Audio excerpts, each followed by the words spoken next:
سورة الانفطار. بسم الله الرحمن الرحيم. إذا السماء انفطرت وإذا الكواكب انتثرت وإذا البحار فجرت وإذا القبور بعثرت علمت نفس ما قدمت وأخرت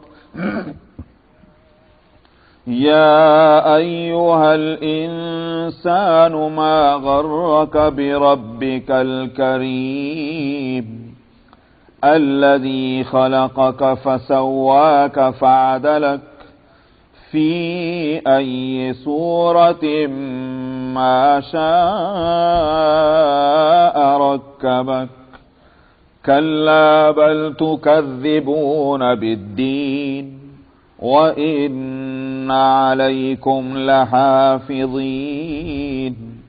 كراما كاتبين يعلمون ما تفعلون.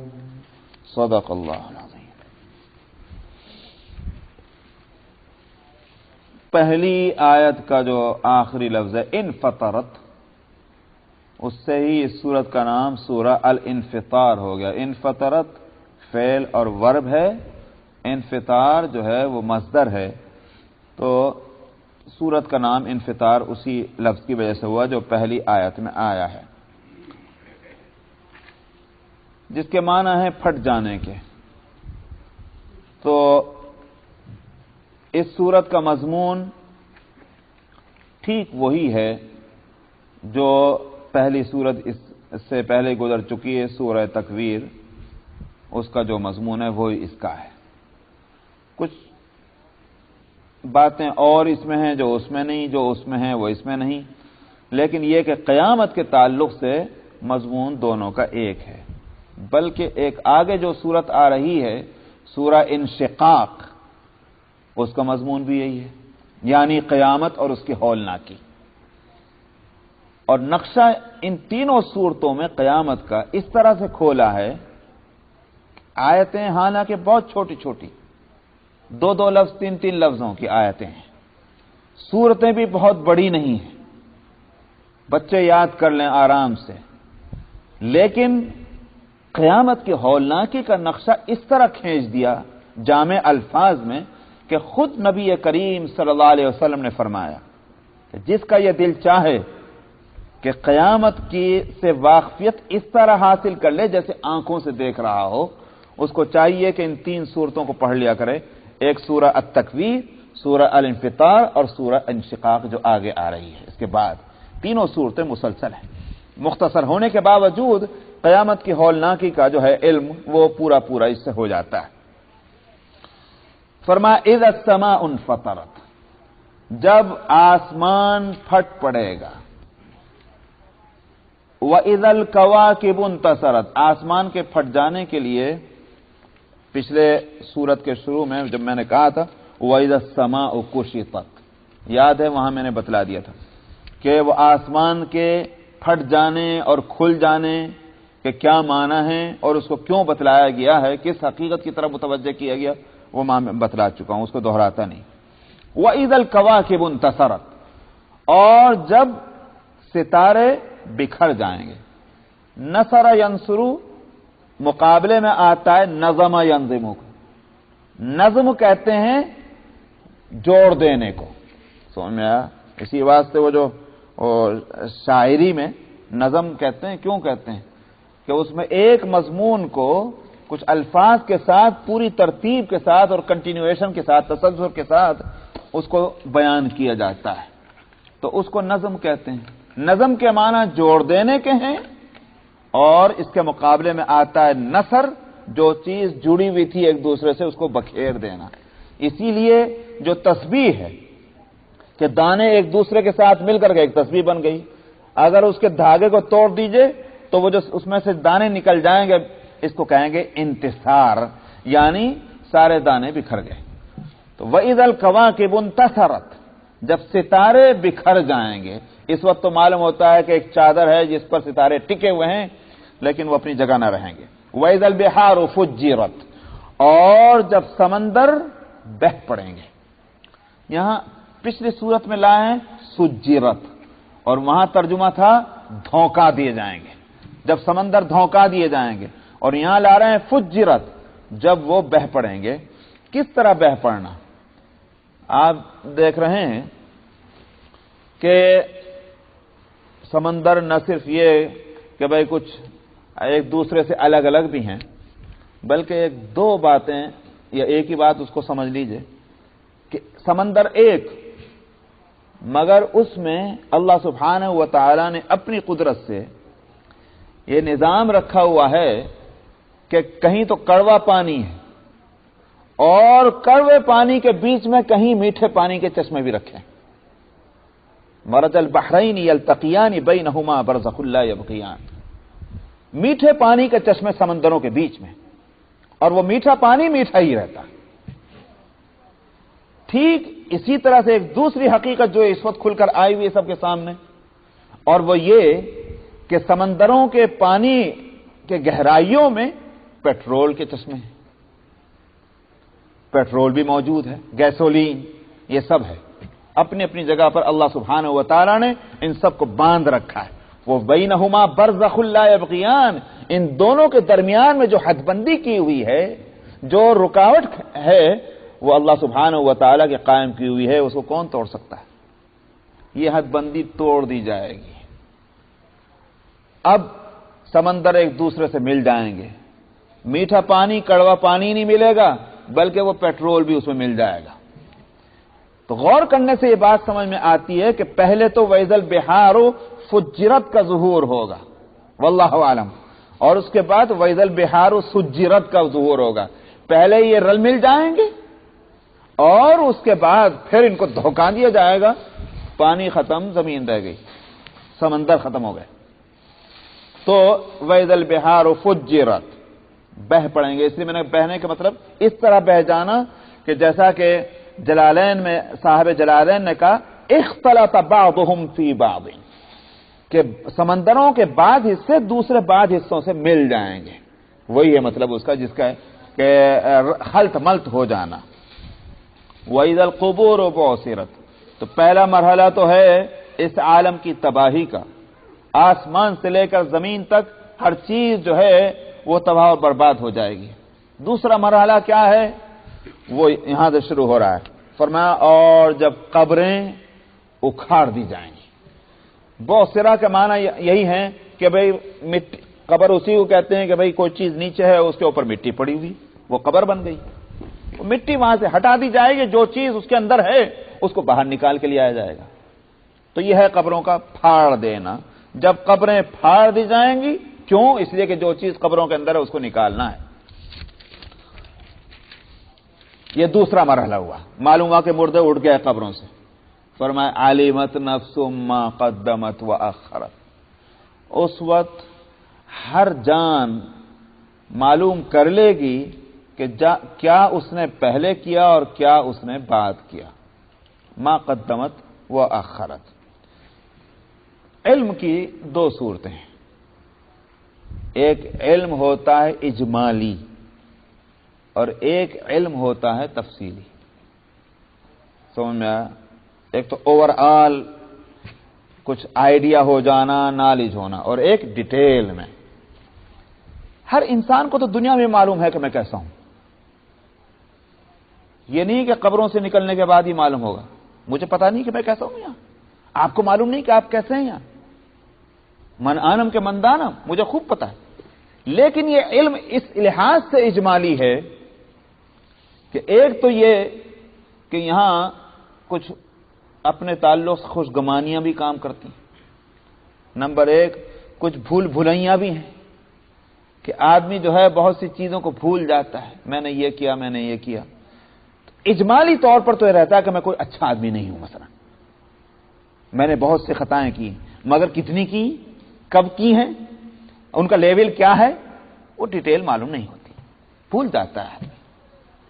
لیکن قبروں سے جب نکلے گا اور جب اس کو یقین ہوگا اب حساب و کتاب دینا ہے، اس وقت اس کی پوزیشن ایسی ہوگی جیسے میں ابھی بہت اچھی مثال دماغ میں آ رہی ہے، ایک اسٹوڈنٹ ہے کالج کا، مدرسے کا ایک طالب علم ہے، اس کو یوں تو پورے سال پتا ہے کہ میں کیسا ہوں، جماعت میں نمبر 1 ہوں، نمبر 2 ہوں، سیکنڈ کلاس ہوں کہ تھرڈ کلاس ہوں، پورے سال اس کو یا پورے سمسٹر میں معلوم رہتا ہے، مگر خاص طور پر اس کا علم جو ہے اس دن بڑا تازہ ہو جاتا ہے اپنے تعلق سے جس روز اس کا ٹیسٹ ہونے جا رہا ہے۔ سمجھ میں آیا؟ اب اسے پتہ چلتا ہے کہ میں راتوں کو نہیں جاگا ہوں، میں نے ہوم ورک نہیں کیا ہے، میں کلاس روم میں برابر نہیں آیا ہوں، اب وہ ساری چیزیں جو ہیں وہ اس کو یاد آتی ٹیسٹ والے دن۔ تو علم تو پہلے سے تھا، مگر وہ علم اس کے لیے اس کو پریشان کرنے والا، اس کی حقیقت کی طرف متوجہ کرنے والا نہیں تھا۔ قیام جب قبروں سے اٹھے گا اب اس کو یقین ہوگا، یہ تو وہ دن آ گیا جس کا حساب و کتاب دینا ہے زندگی کا۔ یہاں اب تفصیل سے اس کو اپنے بارے میں خود بخود معلوم ہو جائے گا۔ اور میں علمت نفس، تو میں ایک تو علمت پہ میں نے کہا، ما قدمت و آخرت کے معنی کیا ہیں؟ مختلف معنی بتلائے گئے ہیں، لیکن جو معنی دل کو لگتے ہیں اور بالکل بے چون و چرا اور بے غل و غش پھر بیٹھ جاتے ہیں، وہ یہ کہ اعمال 2 قسم کے ہیں۔ ایک عمل وہ ہے کہ جو دنیا کے لیے کیا جاتا ہے یا دنیا کے فائدے اور نقصان کے لیے کیا جاتا ہے۔ سمجھ میں آیا؟ ایک تو وہ عمل ہے، وہ عمل اچھا ہو کہ برا ہو، وہ عمل آخرت کے لیے کیا جا سکتا ہو کہ نہ کیا جا سکتا ہو، اس سے ہمیں کوئی بحث نہیں۔ وہ عمل جو کیا گیا وہ دنیا ہی کے لیے کیا گیا، چاہے فائدے کے لیے ہو چاہے نقصان سے بچنے کے لیے ہو۔ اور ایک وہ عمل ہے کہ جو آخرت ہی کی نیت سے کیا گیا، وہاں کے نقصان سے بچنے کے لیے یا وہاں کا فائدہ حاصل کرنے کے واسطے، چاہے کوئی بھی عمل ہو۔ سمجھ میں آیا؟ آپ الحمدللہ ہم کو جس اسلام کی توفیق اللہ سبحانہ و تعالی نے دی ہے، اس میں اللہ کی طرف سے اعمال کی 2 قسمیں نہیں ہیں، یعنی اس لحاظ سے کہ بھائی یہ کام تو ہمیشہ دنیا کے واسطے رہے گا اور یہ کام جو ہے ہمیشہ دین کے واسطے رہے گا، بلکہ یہ کہ ہم کو بتلا دیا گیا ہر عمل تمہارے اوپر ڈیپینڈ کرتا ہے، موقوف کرتا ہے اس عمل کو تم دنیا کے لیے کرنا چاہتے ہو یا آخرت کے لیے کرنا چاہتے ہو۔ یہاں تک کہ یہ میں بات میں کہہ رہا ہوں اب اس لیے کہ دوسروں سے جا کر پوچھو تو ان کے یہاں یہ حقیقت نہیں ملے گی آپ کو، ان کے یہاں کوئی حقیقت نہیں ہے۔ اگر ان سے پوچھو جا کر دوسری قوموں سے، یہاں اس ملک میں رہتے ہیں، جا کے پوچھو یہودیوں سے، جا کے پوچھیں کرسچنوں سے کہ بھائی ریلیجس ایکشن کیا ہے، مذہبی عمل کیا ہے، وہ کہیں گے آؤ میرے ساتھ، وہ آپ کو پکڑ کے لے جائیں گے، کرسچن ہوگا وہاں لے جا کر چرچ میں بٹھا دے گا، یہودی ہوگا سنیگاگ میں بٹھا دے گا۔ یہ ہے ریلیجس ایکشن، یہ ہے مذہبی عمل۔ لیکن اگر مسلمان سے پوچھیں، اور یہ میں کسی جاہل کی بات نہیں کہہ رہا ہوں، جو لکھا پڑھا ہوگا جو مذہبی ہوگا وہ بھی یہی جواب دے گا، لیکن ایک مسلمان جس کو دین کا ادنا درجے کا معمولی علم بھی ہے، اس سے پوچھو کہ مذہبی عمل کیا ہے، اس نے کہا کیا مطلب، میری زندگی کا ہر عمل مذہبی ہے بشرطے کہ میں اس کو مذہبی بنانا چاہوں، اور اگر نہ بناؤں تو میری نماز بھی مذہبی نہیں ہے، میرا روزہ بھی جو ہے وہ ریلیجس ایکشن نہیں ہے۔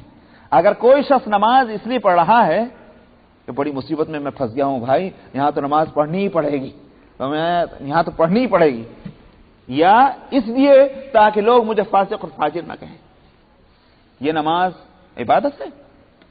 اگر یہ نماز عبادت ہوتی تو اللہ تعالیٰ نہ فرماتے کہ فویل للمصلین الذین هم عن صلاتهم ساہون الذین هم یراؤون، یہ دکھلاوے کی نماز پڑھنے والوں کے لیے فرمایا برباد ہو جائیں۔ تو وہ دکھلاوے کی نماز عبادت ہے ہی نہیں، کیوں؟ اس لیے کہ وہ اللہ کے لیے نہیں کی گئی، آخرت کے لیے نہیں کی گئی۔ اس کے برعکس آپ کھانا کھا رہے ہیں، بھائی کھانا کیوں کھا رہے ہیں میاں؟ اس لیے کھاتے ہیں کہ بھوک لگتی، دنیا میں ہر آدمی جو ہے کھانا کب کھاتا ہے؟ بھوک لگتی، تو کھانا بھوک کو ختم کرنے کے واسطے ایک طبیعی اور نیچرل ضرورت ہے۔ لیکن اسلام کیا کہتا ہے؟ اسلام یہ کہتا ہے اگر تم کھانا اس نیت سے کھا رہے ہو کہ اللہ کے دی ہوئی حلال روزی کو اللہ کی نعمت سمجھ کر، اللہ کا نام لے کر میں کھا رہا ہوں، اور اس لیے کھا رہا ہوں تاکہ بدن میں طاقت آئے اور اس طاقت کو میں اللہ کے احکام کو نافذ کرنے میں استعمال کروں، اللہ کے جو حقوق میرے اوپر مقرر ہیں ان حقوق کو ادا کروں، تو یہ سارا کھانا عبادت ہو گیا۔ ایک ایک لقمہ اس کا عبادت ہے۔ آپ سوتے ہیں، کیوں سو رہے صاحب؟ نیند آ رہی، کسی کے کہنے سے تھوڑی سوتے ہیں، طبیعت تقاضا کرتی ہے آپ سو جاتے ہیں. لیکن اگر یہ سونا جو ہے، جو ساری دنیا سوتی ہے، اگر یہ سونا اس لیے ہو، اس نیت سے ہو کہ تاکہ میری صحت اور تندرستی ٹھیک ہو، طبیعت تر و تازہ ہو، اور میں صبح کو اول وقت اٹھ کر فجر کی نماز پڑھوں اور اس کے بعد وہ سارے کام کروں جو اللہ نے میرے ذمہ کیے، تو یہ سونا صحیح سونا ہے. سمجھ میں آیا؟ یہ لوہا اور پیتل نہیں، یہ سونا ہے. یہ سونا جو ہے آپ کا. تو ایک مسلمان کا ہر عمل عبادت بن سکتا ہے، اور کوئی عمل عبادت نہ بنے یہ بھی ہو سکتا ہے. اللہ نے ہمارے اوپر چھوڑ دیا. تو جو اعمال آخرت کے لیے کیے گئے وہ تو ہے اپنے عمل کو آگے بھیجنا، وہ تو ہے ما قدمت. یہ عمل کیا تو یہاں کیا گیا مگر اس کو وہاں ریزرو کرا دیا گیا.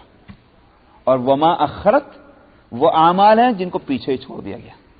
تو وہاں کے لیے ہوا ہی نہیں تو وہاں جائے گا کیوں؟ اسی لیے قرآن شریف میں اعمال کے اوپر جانے کے تعلق سے کیا کہا؟ فرمایا الیہ یصعد الکلم الطیب والعمل الصالح یرفعہ. کلمہ لا الہ الا اللہ محمد رسول اللہ یہ ایک ایسی چیز ہے، یہ ایک ایسا گیس ہے، یہ ایک ایسی ہوا ہے، یہ ایک ایسی انرجی ہے جو اوپر ہی کو جاتی ہے. سمجھ میں آیا؟ الیہ یصعد الکلم الطیب، یہ کلمہ طیبہ اللہ کی طرف جاتا ہے. اور اس کی وہ جو ہے جو طاقت اس کے اندر ہے، اسٹیم، وہ کہیں سے پیدا ہوتی ہے؟ عمل صالح سے. عمل صالح اس کلمہ طیبہ کے اندر جان ڈالتا ہے، طاقت پہنچاتا ہے. جیسے جہاز، اب دیکھنے کو تو جہاز اوپر جا رہا ہے مگر کیا چیز لے جا رہی ہے اوپر اس کو؟ گیسولین. گیسولین نکال دیے تو جہاز میں کیسے کہ لے جائیں گے؟ 1000 مشینیں اس میں بھر دیں، 1000 انجن اس میں لگا دیں مگر وہ جانے والا نہیں. پیٹرول چاہیے، گیسولین چاہیے. کلمہ طیبہ جانا اوپر ہے مگر اس کو طاقت دینے والی کیا چیز ہے؟ اعمال صالحہ. تو وہ اعمال صالحہ اس کو اوپر لے کر جاتے ہیں. تو یہ نہیں ہے کہ بیچ میں چھوڑ کے بھاگ جاتے ہیں، بلکہ وہ اعمال صالحہ چونکہ اس کے ساتھ لگے ہوئے ہیں، جہاں تک کلمہ جائے گا وہیں تک عمل صالح جائے گا. تو اعمال وہ ما قدمت. اس لیے میں نے کہا کہ کلمے کے ساتھ اعمال بھی وہاں جاتے ہیں، تو اس کے ما قدمت کا لفظ رہا ہے. فرمایا جان لے گا ہر جان جان لے گی جو کچھ اس نے آگے پہنچایا اور جو کچھ اس نے پیچھے چھوڑ دیا. یا ایھا الانسان ما غرک بربک الکریم. اے انسان، ہر آدمی کو یہاں خطاب ہے. یہ تو ہے نہیں کہ اے متقی، اے مومن، اے ولی. ہر آدمی کو خطاب. اے انسان، تجھے کس چیز نے تیرے رب کریم کے تعلق سے دھوکے میں ڈالا ہے؟ تمہیں اپنی حالت کو دیکھ اور اللہ کے مقام کو دیکھ. اللہ سبحانہ و تعالی نے جس طرح تجھے نعمتوں سے نوازا اور تیری زندگی جس طرح سے 4 طرف کی نگہبانیوں سے گھری ہوئی ہے، نگرانیوں سے، پھر تجھے دھوکہ ہوا تو کیسے ہوا؟ الکریم کا لفظ اللہ کے صفتوں میں سے جو لائے ہیں، اس میں یوں تو بہت سی حکمتیں ہوں گی، بہت سے پہلو ہیں بات کے جس طرح متوجہ کرنا ہے، مگر 2 بالکل ایک جس کو یوں کہیے امیڈیٹلی آ جانا دماغ میں اور جلدی آ جانا جس کے لیے کوئی محنت کرنے کی ضرورت نہیں، وہ 2 پہلو ہیں. ایک تو یہ کہ اگر تیرے اندر انسانیت ہے، انسان کے لفظ سے شروع کیا نا، اگر تیرے اندر انسانیت ہے، انسانیت کی کچھ بھی خوبو، تو انسان کی فطرت کیا ہے؟ انسان کی فطرت ہے کہ الانسان عبید الاحسان. سمجھ میں آیا؟ انسان کی یہ فطرت ہے کیا؟ کہ وہ احسان کا بندہ ہوتا ہے. جس نے احسان کیا اس کے سامنے جھکتا ہے، اور جو احسان کا اعتراف نہ کرے اور احسان کرنے والے کے سامنے نہ جھکے، اس میں انسانیت نہیں ہے، انسانی شرافت نہیں ہے، اس میں انسانی خوبو نہیں ہے. اس لیے اللہ سبحانہ و تعالی جس نے تجھے وجود بخشا، جس نے تجھے کھانے کو دیا، جس نے تجھے پینے کو دیا، اور آگے اور چیزیں پوری تفصیل کے ساتھ کیا ہے تو وہ بھی اجمال، مگر اس اجمال میں تفصیل ہے. تو ایسا رب جس نے تیرے اوپر یہ مہربانیاں کی ہیں، تیرے اندر اگر انسانیت ہوتی تو دھوکے میں نہ پڑتا، اور تو اپنے محسن اور اپنے مربی کو تو پہچان کر اس کے حق ادا کرنے کی کوشش کرتا، اس کی فرما برداری کرتا، نہ یہ کہ اس کے مقابلے میں سرکشی کرتا۔ ایک پہلو تو یہ ہے، اس لیے الکریم لائیں۔ دوسرا پہلو کیا ہے؟ وہ بھی بڑا عجیب ہے اور ہم جیسے لوگ اس میں مبتلا، اور وہ کیا ہے؟ جہاں کوئی بات ہوئی، بڑی سے بڑی غلطی کی، ارے میں کہنے لگا اللہ تو کریم ہے، معاف کر دیں، چلیے صاحب چھٹی ہو گئی۔ سمجھ میں آیا؟ کون کہے گا کہ اللہ کریم نہیں؟ مگر اللہ کے کریم ہونے کے یہ معنی تم نے کہاں سے لے لی ہے کہ مادر پتر آزاد رہو، جو چاہے سے کرتے رہو، بس کہتے رہو کہ اللہ کریم ہے؟ اللہ کریم ہے بے شک، مگر جہاں اللہ کریم ہے وہاں اللہ عزیز بھی ہیں، قہار بھی ہیں، جبار بھی ہیں، منتقم بھی ہیں۔ یہ کیا ظلم ہے کہ اللہ کی دو صفتوں کو تو لے لو اور دو صفتوں کو چھوڑ دو؟ تو میں اس لیے اللہ کریم ضرور ہیں، مگر دھوکے میں مت پڑو تم اللہ کے اس شان کریمی سے، بلکہ یہ کہ جو کریم ہے وہ اس کی کرامت اور اس کا فضل، اس کی عنایت اگر یہ تقاضا کرتی ہے کہ تمہیں نعمتوں سے نوازتا رہے، وہیں اس کی یہ عنایتیں یہ تقاضا بھی کرتی ہیں کہ اگر تم جرم پہ کمر بستہ رہو اور مجرم اور فاسق اور فاجر بن کے دنیا میں زندگی گزارو، تم کو سزا بھی ملے۔ یہ بھی اللہ کے کریم ہونے کی بات ہے۔ کیوں؟ یہ میں پہلے بھی بتلا چکا ہوں، اس واسطے کہ اگر اللہ میاں مجرموں کو سزا نہ دیں اور ان کو بھی کہتے ہیں جاؤ میاں ٹھیک ہے جیسے بھی رہے ہم نے معاف کیا، جاؤ سب کے سب جنت میں، سارے کافروں کو، فاسقوں کو، فاجروں کو، سب کو جنت میں بھیجتے ہیں، تو جو اصل جنت میں جانے والے ہوں گے نیکوکار، مؤمنین، قانتین، منیبین، اولیاء، صلحاء، جنہوں نے خواہشات نفس کو کچلا ہے، سمجھا، اپنے منافع کو قربان کیا ہے، وہ ان کو شکایت کا موقع ہوگا کہ نہیں ہوگا؟ اے اللہ میاں تو پھر ہم ہی بے وقوف رہ گئے، کیوں؟ ہم نے پاپڑ بیلے تب بھی جنت میں جا رہے، انہوں نے عیش اڑایا تب بھی جنت میں جا رہے، تو ہم بے وقوف ہے کہ یہ بے وقوف؟ اللہ کریم ہیں، اس لیے یہ ہرگز نہیں کریں گے۔ خطاؤں کو معاف کرنا الگ چیز ہے، لیکن سارے مجرموں کو، فاسقوں کو، فاجروں کو قدرت ہے، اللہ کو قادر ہیں، کوئی ہاتھ پکڑنے والا نہیں اللہ کے فیصلے پر کے تعلق سے، مگر اللہ ایسا نہ کریں گے کہ مطیعین کو بھی جنت میں بھیج دیں اور نافرمانوں کو بھی جنت میں بھیج دیں، یہ نہیں ہوگا۔ یہ بھی اس کی کریم ہونے کی بات ہے۔ فرمایا یا ایھا الانسان ما غرک بربک الکریم، اے انسان کس چیز نے تجھ کو تیرے رب کریم کے تعلق سے دھوکے میں ڈالا ہے؟ انشاءاللہ باقی آئندہ، مگر آئندہ کی بات شاید یہ ہے کہ آئندہ آیت نمبر 6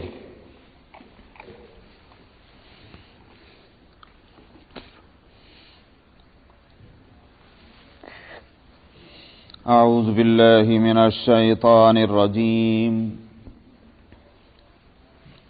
بسم اللہ الرحمن الرحیم یا ایھا الانسان ما غرک بربک الکریم الذی خلقک فسواک فعدلک فی ای صورت ما شاء رکبک کلا بل تکذبون بالدین وَإِنَّ عَلَيْكُمْ لَحَافِظِينَ كِرَامًا كَاتِبِينَ يَعْلَمُونَ مَا تَفْعَلُونَ إِنَّ الْأَبْرَارَ لَفِي نَعِيمٍ وَإِنَّ الْفُجَّارَ لَفِي جَحِيمٍ يصلونها يوم الدين وما هم عنها بغائبين وما أدراك ما يوم الدين ثم ما أدراك ما يوم الدين يوم لا تملك نفس لنفس شيئا والأمر يومئذ لله صدق اللہ العظیم۔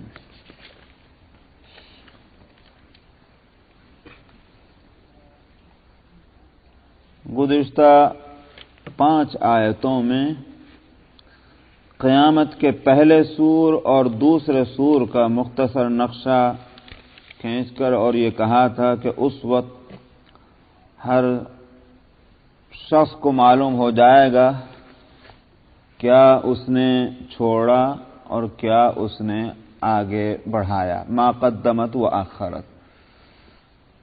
میں نے کہا تھا کہ اس کے مختلف معنی مفسرین بیان کرتے ہیں، ما قدمت و ما آخرت کے۔ بعض حضرات کہتے ہیں کہ ما قدمت کے معنی یہ ہیں کہ جو کام پہلے کیا، اور ما آخرت کے معنی یہ ہیں جو کام بعد میں کیا۔ اس کے معنی یہ ہو گئے کہ ترتیب نہیں بدلی جائے گی۔ مثال کے طور پر اگر جمعہ کے دن ایک کام ہوا ہے اور ایک کام جو ہے وہ ہفتے کے دن ہوا ہے تو وہ اسی ترتیب سے وہاں ملے گا، ما قدمت و ما آخرت۔ تو اس قدر مکمل ریکارڈ ہوگا کہ اس میں دن اور وقت اور تاریخ کی تو ترتیب ہے وہی ترتیب باقی رہے گی۔ تو مطلب یہ ہے کہ مکمل ریکارڈ ہے۔ بعض حضرات نے بتایا کہ ما قدمت ما آخرت کے معنی یہ ہیں کہ جو کام کر لیا وہ ما قدمت ہے، اور جس کام کے کرنے کا ارادہ کیا تھا مگر نہیں کیا وہ ما آخرت ہے۔ اس کا بھی ریکارڈ موجود ہوگا، کیا کیا ہے اور کیا کرنا چاہتے تھے مگر نہیں کیا۔ اس سے بھی معلوم ہوا کہ ریکارڈ مکمل ہوگا۔ تیسری صورت، تیسرے معنی جو مفسرین نے بتلایا ہے وہ یہ، ما قدمت کے معنی یہ ہیں کیا کام اس نے اللہ کے واسطے اور دین کے لیے کیا، اور کیا کام اس نے اپنے دنیا کے لیے کیا یا اپنے نفس کے لیے کیا۔ مطلب یہ ہے کہ وہاں دین اور اللہ کی رضا وہ پیش نظر نہیں تھی، وہ ہے وہ ما آخرت۔ جیسا کہ نبی کریم صلی اللہ علیہ وسلم نے فرمایا کہ مال جو ہیں اس کی 3 ہی صورتیں، جو کھا لیا وہ ختم ہو گیا، جو پہن لیا سو وہ پرانا ہو گیا، اور جو صدقہ دے دیا وہ آگے چلا گیا، اور باقی جو ہے وہ تو بیکار ہے، وہ مال ہے ہی نہیں۔ اور واقعہ یہ کہ ہم اسی کو مال سمجھتے ہیں، جس کو اللہ کے رسول کہتے ہیں وہ ہے ہی نہیں کچھ، اسی کو ہم سب کچھ سمجھتے ہیں۔ ہمارے پاس مال وہ ہے جو جمع ہے، جو ہمارے پاس سیونگ ہے وہی مال ہے، اور اللہ کے رسول فرماتے ہیں کچھ نہیں، مال یا کھا لیا ختم ہوا، پہن لیا پرانا ہو گیا، صدقہ دے دیا وہ آگے چلا گیا، وہ موجود ہے، مطلب یہ ہے، اور اس کے علاوہ اس کی کوئی حیثیت نہیں۔ ایک صحابی ہیں، بات تو اگر سے الگ ہے اس سے جس آیت کو مجھے بتانا تھا، لیکن مال کا ذکر آیا تو میں بتا دوں۔ ایک صحابی ہیں، کسی کو دیکھا کہ وہ ایک درہم یا دینار جو بھی کرنسی اس وقت کی تھی وہ ہاتھ میں لیے ہوئے جا رہا، تو بلا پوچھا یہ کیا ہے؟ اس نے کہا درہم ہے۔ کس کا ہے؟ کہ میرا ہے۔ میں نے کہا تم نے کیسے کہہ دیا تمہارا ہے؟ تم نے اگر اس کو خرچ کر کے اور کھا لیا تمہارے بدن میں پہنچ گیا، پہن لیا وہ پرانا ہو جائے گا، تم نے اگر صدقہ دے دیا یہ بے شک تمہارا ہے، تمہیں جا کر ملے گا، اور نہیں تو کیا معلوم تم مر گئے تو کس کے ہاتھ لگے گا؟ تم نے کیسے کہہ دیا تمہارا ہے؟ جب تک کہ اس کا استعمال صحیح نہ ہو جائے جب تک تم نہیں کہہ سکتے یہ میرا ہے۔ تو معلوم ہوا کہ وہاں بھیج دینا جو ہے وہ ہے ما قدمت، وہ کام جو وہاں کے لیے کیے جائیں۔ ایک بزرگ ہیں حضرت شقیق بلخی رحمۃ اللہ علیہ، اور ان کے متوسل اور مرید ہیں حضرت حاتم اصم رحمۃ اللہ علیہ۔ تو ایک روز شقیق بلخی نے پوچھا حاتم اصم سے، میں تمہیں کافی دن ہو گئے ہمارے پاس رہتے ہوئے، کتنا عرصہ ہو گیا ہوگا؟ عرض کیا حضرت 30 سال ہو گئے۔ لو ہم لوگ جو ہیں وہ 5-5 سال 2-2 سال میں ڈگریاں لینے کی فکر میں ہیں، وہاں وہ 30 سال ایک بزرگ کی خدمت میں پڑے ہوئے ہیں، اور ذرا وہاں یہ نہیں کہ بھئی اب یہاں سے جان چھوڑاؤ اور بھاگو۔ شقیق باقی نے پوچھا اچھا 30 سال ہو گئے بھائی، تم نے کچھ حاصل بھی کیا؟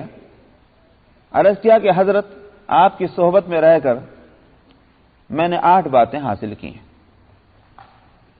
تو انہوں نے پوچھا بھائی وہ کیا ہے؟ ان میں سے جو بھی باتیں تھیں انہوں نے کہا کہ میں قرآن شریف میں یہ سوچا کرتا تھا کہ یہ کیا تو میں جو قرآن شریف پڑھا تو مجھے یہ چیز ملی۔ ان میں سے ایک بات یہ تھی کہ حضرت میں یہ سوچتا تھا کہ دنیا کے لوگ اپنی من پسند چیزوں کو اور قیمتی چیزوں کو محفوظ رکھنے کے لیے ہزار جتن کرتے ہیں۔ کوئی تو سیف لا کے رکھ لیتے ہیں کہ بھائی اس میں اس کو محفوظ کر دیا اور اس پہ تالے ڈال دیے، لاک لگا دیا، اور کچھ ہوتے ہیں تو اپنا کوئی سیکیورٹی گارڈ کھڑا کر دیا، اب تو اس کی حفاظت کرنا۔ تو اگر دیکھ کہ ہزار اس کے طریقے ہیں حفاظت کرنے کے، مگر تجربہ یہ ہے کہ کوئی طریقہ جو ہے وہ قابل اعتماد اور قابل اعتماد نہیں ہے۔ کوئی نہ کوئی آفت آتی ہے اور وہ چیز ضائع ہو جاتی، آگ لگ گئی، ڈاکو لوٹ لے گئے، کچھ بھی ہوا، لیکن وہ ضائع ہو جاتی ہے۔ تو میں اس فکر میں تھا کہ ہر ایک کے پاس کچھ نہ کچھ چیزیں ہوتی ہیں، میرے پاس بھی ہوں گی۔ ایسا قابل اعتماد ذریعہ کیا ہے کہ جس کو اختیار کر لینے کے بعد اب یہ اطمینان ہو جائے کہ اب یہ کبھی ضائع ہونے والی نہیں ہے، کوئی ایسی آفت نہیں آئے گی کہ جو اس کو ضائع کر دے۔ وہ صورت کیا ہے؟ تو حضرت میں قرآن شریف کو جو میں پڑھ رہا تھا تو آپ کی صحبت کی برکت سے مجھے قرآن شریف میں وہ نسخہ ہاتھ آ گیا۔ انہوں نے کہا وہ کیا ہاتھ آیا؟ کہ قرآن شریف میں اللہ تعالیٰ نے فرمایا ما عندکم ینفد وما عند اللہ باق، جو تمہارے ہاتھ میں ہے، جو تمہارے پاس ہے وہ فنا ہو جانے والا ہے، ختم ہو جانے والا ہے، اور جو اللہ کے پاس ہے وہ باقی رہنے والا ہے۔ تو میں نے کہا کہ بس مجھے نسخہ ہاتھ آ گیا، اب مجھے جو چیز اچھی لگتی ہے اور میں چاہتا ہوں کہ وہ محفوظ ہو جائے، میں اس کو صدقہ کر دیتا ہوں اللہ کے واسطے، وہ وہاں محفوظ ہو گئی۔ نہ اس کو آگ جلائے گی، نہ اس کو طوفان ختم کرے گا، نہ کوئی چور چوری کرے گا، نہ ڈاکہ ڈالے گا، وہ محفوظ ہو گیا۔ یقین بھی ان کا ایسا تھا۔ تو میں عرض کر رہا ہوں کہ جو ما قدمت کے معنی یہ ہے کہ وہ اعمال، وہ کام کہ جو اللہ کے لیے کیے، دین کے حکموں پر چل کر کیے، وہ ہے ما قدمت، ہر ایک کا پتہ چل جائے گا۔ تو اس کے بعد فرمایا یا ایھا الانسان ما غرک بربک الکریم، اے انسان تجھے تیرے رب کریم کے تعلق سے کس چیز نے دھوکے میں ڈالا ہے؟ یعنی دھوکے کا کوئی سامان دنیا میں ہے نہیں کہ انسان اس کی وجہ سے اللہ کے تعلق سے دھوکے میں پڑ جائے۔ اور الکریم فرمایا کہ اللہ سبحانہ و تعالی بے شک ان کی صفت کریم ہے، مگر میں پچھلے ہفتے اسی پر رکا ہوا تھا اور میں نے کہا تھا کہ یہاں حاصل اس کا الکریم فرمانے کا یہ ہے کہ اگر تم میں انسانیت ہے، اے انسان اگر تیرے اندر انسانیت ہے، اللہ سبحانہ و تعالیٰ کے احسانات کے سامنے تیرا سر جھکنا چاہیے۔ اگر اللہ سبحانہ و تعالیٰ تمہاری پکڑ فوری طور پر نہیں کر رہے تو یہ نہیں سمجھنا چاہیے کہ اب بالکل پکڑ نہیں ہوگی، یہ بالکل کہ اب تمہیں اختیار ہو گیا جو چاہے سو کرتے رہو، بلکہ جتنا غضبی سے ڈرنا چاہیے اس سے زیادہ کریم سے ڈرنا چاہیے۔ حدیث میں نبی کریم صلی اللہ علیہ وسلم نے فرمایا تھا اتقوا غضب الحلیم، حلیم کہتے ہیں نرم خو کو، جس کی طبیعت میں نرمی ہو، فوراً غصہ نہ آتا ہو۔ فرمایا ایسے آدمی کو غصے سے ڈرنا، کیوں؟ جس کو ہر وقت غصہ آتا ہے وہ تو ایسا ہے جیسے سوڈے کی بوتل کہ ذرا کھول دیجئے بھپ سے نکل گیا اور اس کے بعد چھٹی ہو گئی، سمجھ میں آئے؟ لیکن حلیم جو ہے، جو نرم خو ہے، اس کو غصہ نہیں آئے گا، لیکن جب آئے گا تو پھر وہ خطرناک ہوگا، اس سے ڈرنا چاہیے۔ الکریم اللہ سبحانہ و تعالیٰ کی صفت ہے، سو اس کی مہربانیوں کو سامنے دیکھتے ہوئے یہ خیال کرنا کہ اب ہماری پکڑ کبھی نہیں ہوگی، ہماری چھٹی ہو گئی، یہ غلط ہے۔ ایسی ذات کے غضب سے ڈرنا چاہیے۔ تو یا ایھا الانسان ما غرک بربک الکریم، کون ہے وہ رب؟ الذی خلقک، جس نے تم کو پیدا کیا،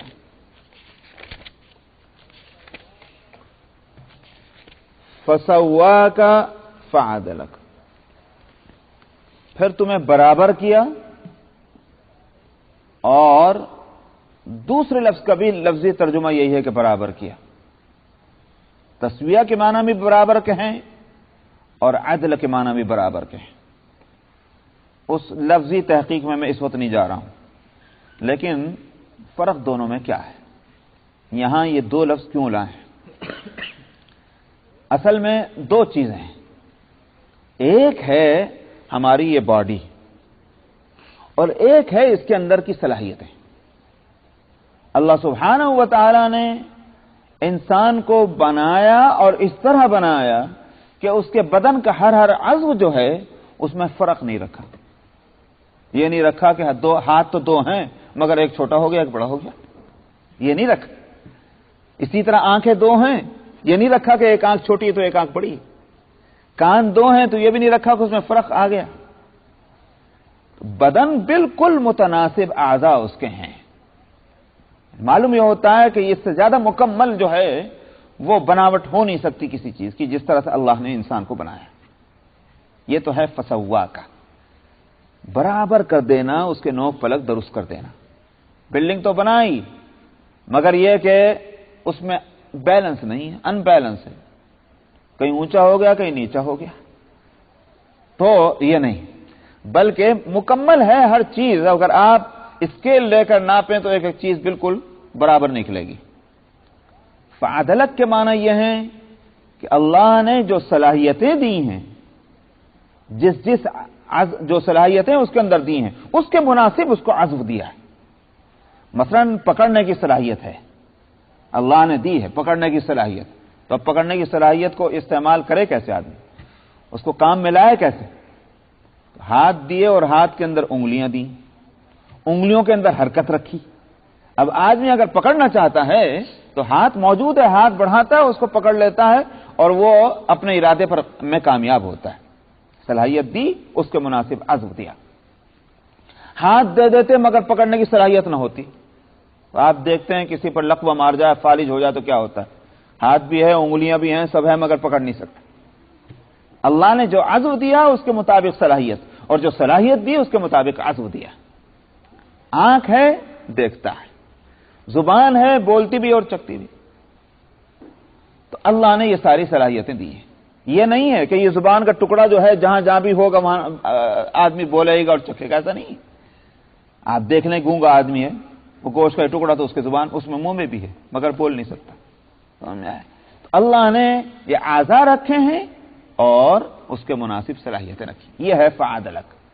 غور کیا جائے تو یہ ہیں تو بہت چھوٹی چھوٹی چیزیں، لیکن واقعہ یہ ہے کہ ہماری زندگی گاڑی انہی سے چل رہی ہے. ان میں سے ایک چیز میں فرق آ جائے تو ہمارا جینا جو ہے وہ مشکل ہو جائے. یہ ہیں وہ اللہ کی نعمتیں. اور عجیب بات یہ ہے کہ ہم ان نعمتوں کے ہوتے ہوئے ان کو نعمت نہیں سمجھتے. ہم ان چیزوں کو نعمت سمجھ رہے ہیں جن کی کوئی قیمت ان کے سامنے نہیں ہے. میری نظر میں نعمت کیا ہے؟ $100,000 مجھے دے دیجیے. ارے صاحب بہت بڑا کام ہو گیا. لیکن اگر میری زبان جو ہے بولنا چھوڑ دے تو $100,000 کی کوئی قیمت نہیں رہی. وہ خرچ کر کے بھی میں اپنے بولنے کی طاقت واپس مجھے مل سکتی ہے تو میں وہ دے کر لوں گا. اسی لیے حدیث میں آتا ہے کہ اللہ سبحانہ و تعالی ایک انسان کو جو نیک ہوگا، نیک عمل ہوگا اور ان اعمال کی بنیاد پر وہ جنت کا مستحق ہوگا. اعمال کی بنیاد، نیک عمل کیے. اب یہ خیال نہ ہو کہ میں تو اپنے عمل کی وجہ سے جا رہا ہوں. بے شک اللہ عمل کی وجہ سے بھیجیں گے مگر یہ ان کی قدردانی ہے. جانے والے کو یہ نہیں سوچنا چاہیے میں جا رہا ہوں تو اپنے عمل کی وجہ سے جا رہا ہوں. سمجھ میں آیا؟ دو چیزیں ہیں. ایک تو یہ کہ اللہ کیوں بھیجیں گے؟ اللہ بھیجیں گے اس لیے کہ اس نے عمل کیا. مگر بندہ کیوں جائے؟ اس لیے نہیں کہ میرا عمل ایسا ہے بلکہ اس لیے کہ اللہ بھیج رہے ہیں. یہ سمجھنے کی ضرورت ہے. اس بات کو بتلانے کے لیے اللہ سبحانہ و تعالیٰ فرشتوں کو حکم دیں گے کہ ذرا اس کو جہنم سے اتنے 1000 میل کے فاصلے سے گزارو. اب وہ گزرے گا وہاں سے. وہ جہنم کی تپش اور گرمی، نتیجہ اس کا یہ ہے کہ پسینے تھوڑی چھوٹیں گے، حلق میں کانٹے پڑ جائیں گے، پیاس. اب وہ وہاں چیخے گا کہ پینے کے لیے پانی چاہیے. انہوں نے کہا بھائی یہاں کہاں پانی؟ اور صاحب میری جان نکل رہی، کہیں سے بھی پانی ملنا چاہیے۔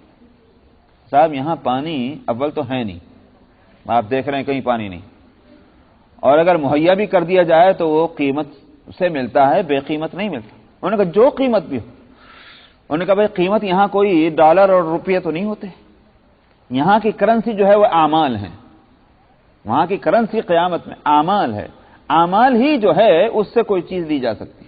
اس نے کہا کہ میں دینے تیار ہوں۔ اس نے کہا ایک گلاس پانی کی قیمت جو ہے وہ اتنے سال کے اچھے اعمال جو ہیں وہ ہیں، وہی عمر اس کی تھی۔ اتنے سال کے عمل اگر کسی کے پاس ہیں تو اس کو ایک گلاس پانی مل سکتا ہے، تو وہ تو جان نکل رہی۔ اس نے کہا کہ یہ لو، میرے پاس ہیں وہ اتنا سال کے اعمال، مگر مجھے پانی پلاؤ، میری جان نکل رہی۔ اس کو لا کے گلاس پانی دیا جائے گا اور اعمال لے لی جائیں گے۔ وہ تو 2 منٹ کے بعد پھر حلق میں کانٹے پڑ رہے ہیں، تو گرمی جو ہے، تو پھر کہے گا پانی۔ میں نے کہا تم کو تو بتایا تھا کہ اتنے برس کے اعمال کے بدلے میں گلاس پانی مل سکتا ہے، وہ تم نے دے دیے۔ اب اگر تمہارے پاس اتنے برس کے اور عمل ہیں تو لاؤ تمہیں اور گلاس پانی۔ وہ ہے کہاں؟ چھٹی ہو گئی، اب وہ گر گڑائے گا۔ تب اللہ سبحانہ و تعالی حکم دیں گے واپس لاؤ، اور فرمایا جائے گا بندے تجھے میں نے سب کچھ دیا تھا دنیا میں، تو نے میرے لیے کیا کیا؟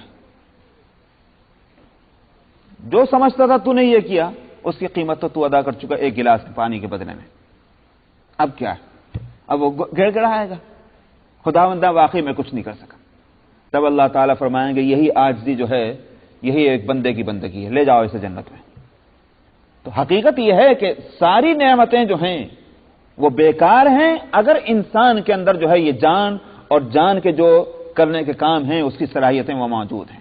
ہاتھ کام کر رہا ہے، آنکھ کام کر رہی ہے، زبان کام کر رہی ہے، کان کام کر رہے ہیں، تو یہ سب چیزیں ٹھیک ہیں، ورنہ تو ساری دنیا بیکار ہے۔